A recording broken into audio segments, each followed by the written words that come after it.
talking about marketing. What strategies have really worked for you? We noticed a big uptick. We probably noticed a 15% increase in business when we started doing TV commercials that weren't salesy. If you're comfortable sharing how much revenue the company is doing at the moment. It took us a while to grow. Of course, like I said, '96 we started. Then we hit a real estate crash here in 2010-11. I lost a lot of money because we were doing a lot of new construction. Builders bankrupted during that time, left me with about $40,000 in debt. I just got married and we had, wanted kids. Did both jobs for about 6 years, till about 2016, and then I left. So when I left the fire department, I had 3 guys, and we were doing about $800,000 a year in heat and air. And now, through COVID and all the ups and downs, we have 34 employees, and we're doing about $6.5 to $7 million a year as a company. Hey there, everyone. Welcome to the first episode of the HVAC Hotshots, where we dive into all things HVAC. I'm your host, Yash from HVACtanks.com, a result-driven marketing agency for HVAC companies. And today we have got a fantastic guest joining us. He's the mastermind behind Brown Seating and Air, and he's here to share his journey and some insider tips. Welcome, Brandon. How's it going? Doing good, man. Thank you for having me. I appreciate you asking me to be on. And I really appreciate you took the time and came here. Let's dive right in. Let's kick things off with your story. How did you get started in the HVAC business? Was it something you have always wanted to do, or did you just stumble into it?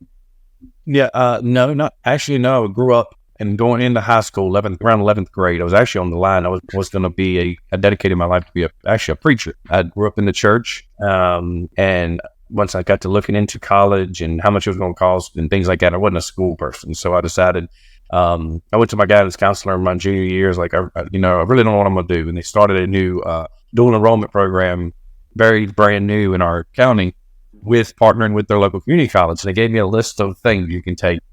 Heating and air was one of them. They had plumbing, electrical, there was medical stuff, there was nursing stuff for women, there was hair stuff, there was all kinds of things. And I just, for some reason, picked heating and air, not knowing anything about it. So my junior year, I would go to heating and air classes half a day, high school half a day. So I graduated in the year of 2000, the same day with my high school diploma and my career certificate for heating and air. So then I just hit the ground running, working for a local company for several years to start my journey. That's awesome, man.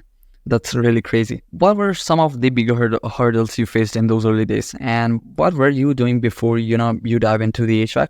And just the last one, since how long you were actually into this industry? Okay. I did, so I started in 2000 working for a local company. I was a service apprentice. I started there. I was there for about 7 years.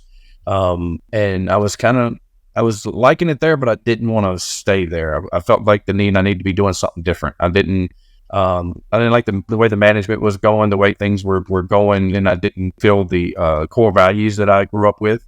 So about that time, Hurricane Katrina actually hit. I was actually a fireman too, volunteer fireman, and I was given an opportunity with a lot of volunteer firemen to go down to the Gulf Coast when Katrina hit to help with clean up and stuff. So I actually worked with FEMA, the federal government here, for about 6 months, helping with that, and decided what I needed to do. So when I got back in January of 2006, now I had to make a decision. What am I going to do? It was either go to work for somebody else, do heat and air, start my own business. And my girlfriend is now my wife now. She was my girlfriend at the time. She's like, you can do it. Just start your own business. So she pushed me. I had no money. I had $500 to my name. I borrowed $2,500 from her dad to buy my first work van. And I got all my license and insurance straight. And I just hit the ground running like, let's see what happens. So then in January of 2006, launched Brown Seating and Air. That's crazy. If you're comfortable sharing how much revenue the company is doing at the moment and how many team members are you having, right now? Oh, okay. Right now it took us a while to grow. Of course, like I said, '96 we started. Then we hit a real estate crash here in 2010-11. I lost a lot of money because we were doing a lot of new construction. Builders bankrupted during that time, left me with about $40,000 in debt.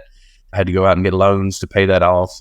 And at that time, it was just work was dead. I was like, well, maybe I'm not going to make it. So I actually took a paid fire department position here in Lynchburg and did heating and air with days off. So I could have benefits, have steady income.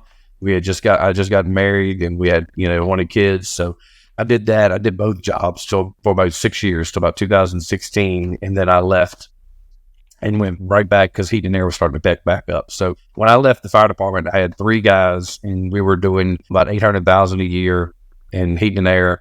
And now through COVID and all the ups and downs, we have 34 employees, and we're doing about 6.5 to 7 million a year as a company.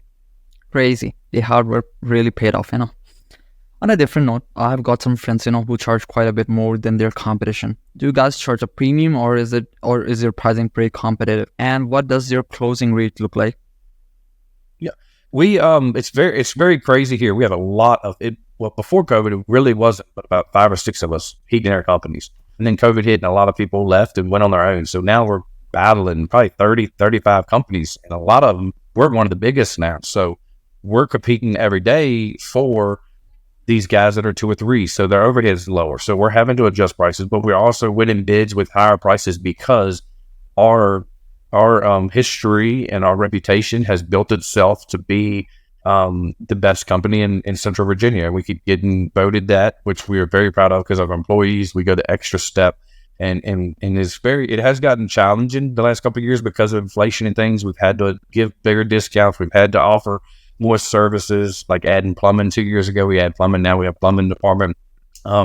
So we're steadily looking at the price and trying to stay competitive, offering the best install and still win bids with a higher price. That is hard, but you have to be able to back it up. You have to be able to say, we're a 5-star company.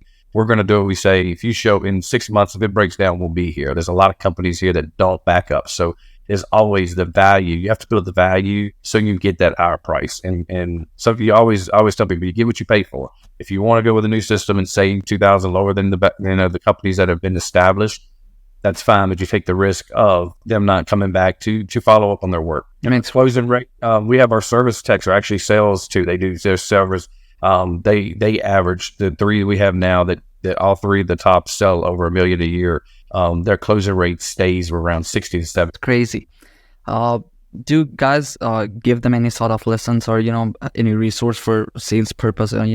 How to talk to people and stuff like that? Yes. Yeah. We have a guy that's here local that's really good at sales. Mm-hmm. We bring him in once a year in September and sit down with everybody, not just the service guys, but our maintenance guys, our installers, how to talk to customers, how to talk to them about your install so that they know they're getting a lot of value, but also how to sell, how to overcome I need to talk to my spouse, or this company is cheaper. What do you offer that's different? Because you're in a day of age where with the inflation and things, I don't blame people for going for the cheaper price because you have to save money. Some people are deciding between gas and food or heat pumps. We try to be we don't price gouge, so we are competitive. We don't try to make a ton of money off every install because we still we treat the customer right and give them what it's worth. But you also have to make a profit. 34 employees compared to companies with 2 or 3, our overhead is higher. So we have to be smart about how we do it and still be affordable. Definitely. What's going to be the one objection that you often hear, and what's your usual answer to that? The biggest one is, I've got this company and that can do it cheaper with the same brand. Why? All right. So you have to explain to them that company's newer. They're lower. They have lower employees. They have lower, but they don't have what we have. They don't have a full-blown membership department or maintenance department. We have a maintenance department that's going to take care of your unit and maintain it. So make sure you don't break down the next 10 years. We're going to automatically set that up for you. We're going to give you the biggest discounts when anything breaks. We're going to be here. When you call, we have people here answering the phones 24/7. We have a automated chat response that'll answer any question 24/7. So we give you these extra benefits. This is why you pay more. It's for your comfort so that you have no stress, so we can't match their price. No, but they can't match our quality. So that's what we kind of sell it is, there's no match to our quality and our reputation. That's a golden nugget right here. By any chance, do you guys run any sort of discounts, offers, or stuff like that? Yeah, our members, we actually have over 1,000 members now. We have a total care package that does heat and air, plumbing, or you can do both. They get 5% on all service tickets, or 10%, on all service tickets, 5% on new water heaters and heat pumps. So we're always offering discounts if they're a member, if they're military, if they're vets, if they're or EMS. We do have teacher discounts. We do several different discounts for people that always give back in the community with their jobs. So we try to discount and give them benefits of that. How much does the membership cost?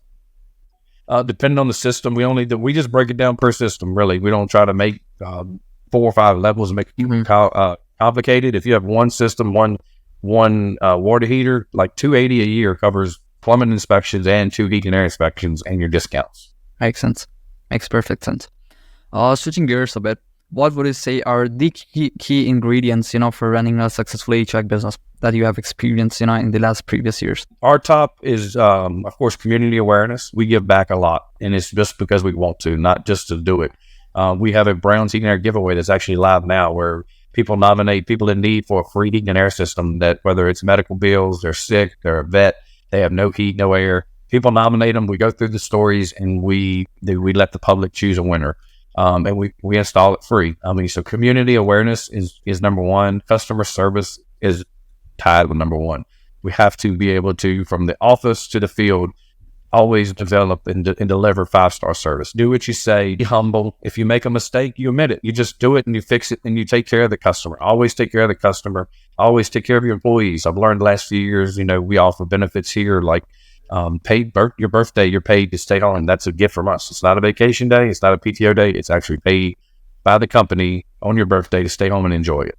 That's a benefit nobody else offers, just because we have to take care of our employees. They're the ones that build your company. They're the face of the company when you're growing. So if they want to be here, they're going to provide 5-star service because they love working here.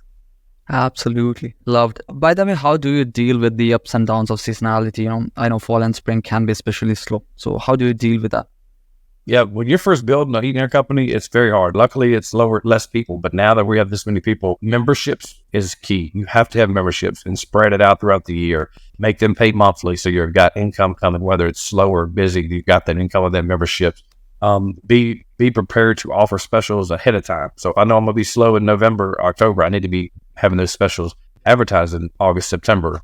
Don't wait to get slow to advertise something. And just knowing our area and studying, knowing our downs and ups as we study our budgets each year and our sales. We try to, always incorporate specials in those downtimes so that we keep people busy. Once you get enough of them, you stay busy enough year round that you may have a few days here or there that guys can take off without worrying about, taking vacation or something because you're slow, but it's very few and far between now. Makes sense. Any tips on cross-selling and upselling the things? Any tip you would like to give? Any tips on that? On upselling the what? Cross-selling. Oh yeah. Finding like us, we added plumbing. We always cross training. When you're looking at a heat and air system, there's always a water heater beside it. Yep. So having the knowledge of how old that is, and if you see rust or something as a heat and air tech, if you can offer both of them as a package and a discount, do them the same day, that's huge because you're offering 2 services in one. So we like our guys cross training on sales for both plumbing and heat and air, so that we're always looking out for something, because plumbing's work is usually year round, stays steady. It doesn't have a seasonality. You never know when something's going to clog or bust. So able to help each other. The plumbers are out doing inspections. They'll look for stuff for heating and air if they're just doing a plumbing call. So being able to know that stuff helps tremendous with your workload. Makes perfect sense. As you said, the competition in this industry is fierce, So how do you make your company stand out from the crowd? I know you said that, kind of engaging with the local community and stuff like that. But other than that, do you have any sort of, USP or unique selling proposition within your company? Yeah, we have to stay up with the competition. You have to market. You have to market on all platforms. We have TV commercials. We have Facebook ads, Google ads. It goes to Instagram, TikTok. You have a marketing guy that's always getting content and putting out not only stuff about the company, but you have to put personal stuff, like the stuff that people like. Giving shout outs to employees. Here's one of our employees. This is what he likes on the weekend. He loves heating and air, but he also loves fishing. He loves doing this, and he has 3 wonderful kids, and their names are, and happy birthday to so-and-so, or happy anniversary to this employee. Sharing constantly on the platform so that you're always, and customers are always seeing your logo is what's makes sense. We noticed a big uptick. We probably noticed 15% increase in business when we started doing TV commercials that weren't salesy. They were just funny. They were laid back. They were just info about our company, but we didn't really put out a sales buy now like you see all the time. People turn the channel. So we just wanted to be informative. So we started making some TV commercials about just, thanking the community, thanking the customers, thanking our employees. This is who we are. Call us if you need us, but not giving them an ultimatum of call now to receive this discount. We noticed a really 15-20% increase in business. People saying that commercial led them to us because of our heart and our thankfulness of the community, and not just pushing sales down the throats. That's what you see on TV every day. Definitely. Are you doing anything, the SEO stuff or ad stuff? For which part would you, I'm sorry, I lost you on which kind of ad? The Google ads, Facebook ads, are you running those sort of stuff? Yes. Oh, yeah. We're constantly running different Google ads with the keywords and Facebook ads for whether it's memberships, whether it's discounts on service calls, whether it's discount on systems. We try to do something each month different, just so it's out there and people are seeing those ads, and it does help a lot. And you're focusing on the SEO side of things, the organic marketing, stuff like that? Yeah, I have a team that does it. I have a local actual marketing guy that does that. We give him a budget each month, and he focuses on looking at whether we need to be streaming, whether we need to be more in this, and the trends of when people click the links and how many, and we target certain areas. Like we want to be in this area in Virginia, so we'll target certain areas, and he'll give us a report each month of what areas are working, which part of our marketing is working, which part needs improving, and things like that, and he maintains a good report on that. Makes perfect sense. And can you walk us through, your sales process? That's something I'm really interested in. Okay.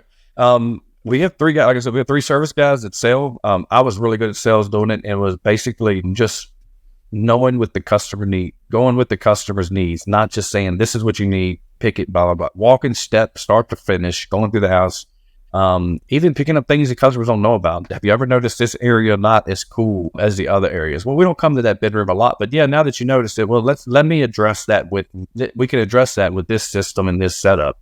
Have you ever had, your return, maybe your filter's too small? Have you ever noticed that it's louder? Well, whoever put it in, maybe they undersized it. Maybe we need to add a return somewhere to help your efficiency. We'll look at things outside of the heat and air, insulation values, window types, or how old they are. We try to find other air leaks and things. But our sales process is building the relationship for a long time. We send the same maintenance guy to your house. If you're a member of ours, we send the same maintenance guy every 6 months. We don't want different people. One, because they build that relationship. We send the same service tech. We try to send the same service tech to your house when it breaks down, so they build a relationship.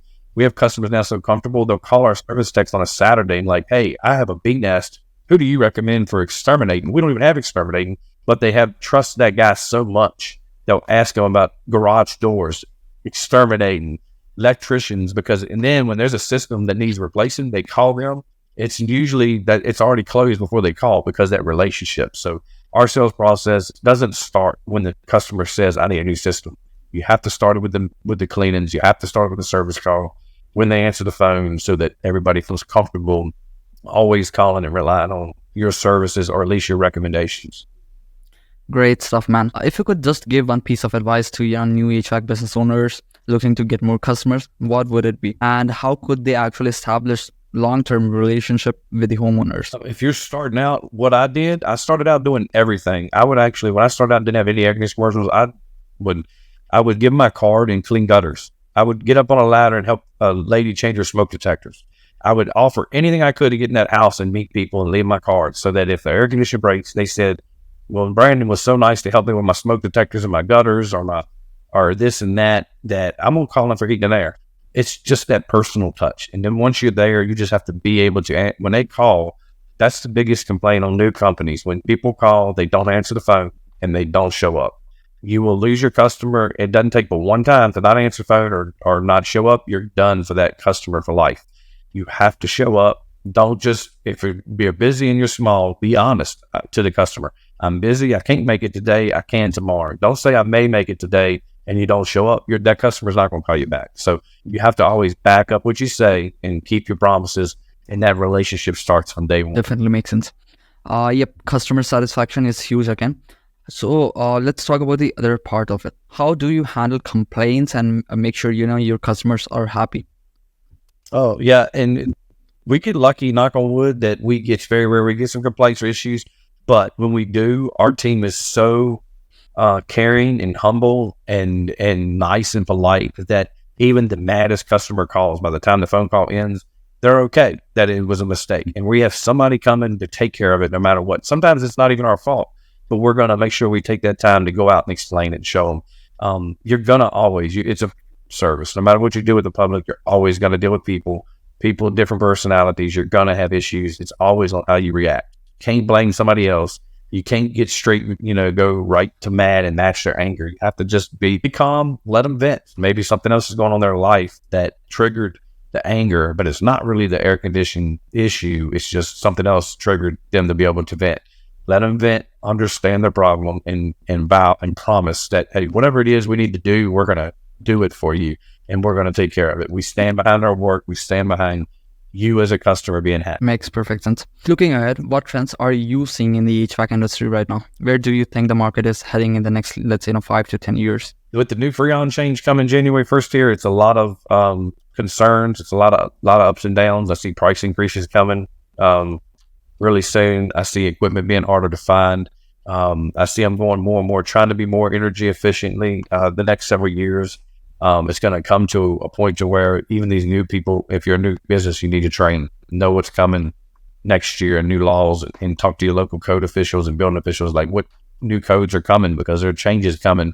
And if you're not up to date on that, you're behind. You're not going to get the work, or you're going to fail inspections and lose money. So knowing the changes, knowing the new laws and codes, and looking ahead and training is going to be key for anybody in the trades industry. I see that the workforce growing. There's a lot of people. The average age for heating, air, and plumbing and electric is, I think, in the mid 60s now, 70s, which a few years ago was in the 40s. So there's a lot of people getting ready to retire.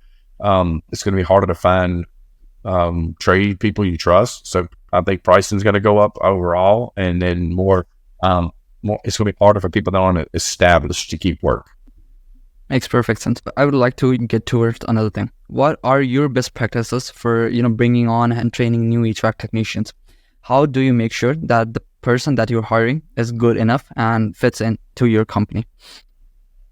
We do personality tests. We'll see it. There's a couple of websites that do it free, 16 personalities and things where they do a personality test, and you kind of touch there. You can tell exactly what their attitude and approach to life and work is. We also joined with Interplay, which is a lot of the testing, whether it's heating, air, plumbing. We can give them an initial exam on the computer, and it'll rank them if they come in and saying they know everything about heating and air, but they fail that, then we know, you can't just pay somebody what they're asking if they can't pass your test. So we give them some different tests, and then they have to continually do Interplay training throughout the year. Each person is assigned classes. They have to go to different classes, and we do a lot of on-site training, of course, with the more senior team. What's your usual training period? We try to always train it. So if we get somebody new, we get them in a program with the school, which is a 2-year program, and they're in with a lead guy. So we're hoping within 1 to 2 years, they go from, that we see a huge transition from a helper knowing nothing to being able to do a lot of stuff on their own within the first year. Makes sense. What software or tools do you rely on to keep your business running smoothly? And this is something that I really want to know. What's the CRM that you're using? And as I said, what software or tools do you think that you can't live without? We use Hotshots Pro. That's our number one program. We use it basically for everything. They're adding a lot of stuff to it. We use that for the scheduling, the reporting, and things. We also use a thing called Price Plus Digital that works good with Train on pricing systems. So Hotshots Pro is our number one go-to. We use Podium a lot with text message and chat, which is amazing. And then those are our top 3. Moving on to the last questions. Hypothetically, if you're 25 again and you're starting this business again, what do you think you would do differently than that you did, and how would you come at the point again where you are at now? I would, if I did that again, I would get coaching sooner. It took me a long time to really understand my numbers, really understand your expenses and your P&L and how it works and your budgets without just guessing. I would train more on that, knowing the business side, so I was priced right. I would have more training on, I would add a second line. I would have added plumbing sooner, and add electrical, a second line of work when you're slow. I would try to add that sooner and build it because it is definitely valuable and worth having.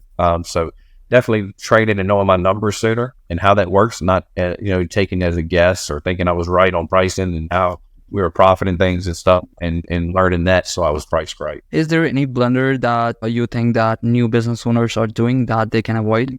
Yeah, I would avoid. There's a lot of people on Facebook groups and things that offer these mastermind classes and these things that can get you to 10 million in a year. And it's a lot of spam. It's a lot of fake. You get in there, they'll offer you a class or a 3-day training for $500, but by the time you leave there, you've just signed $10, $20, $30,000 contracts that you can't get out of, and they don't help you get where you need to get.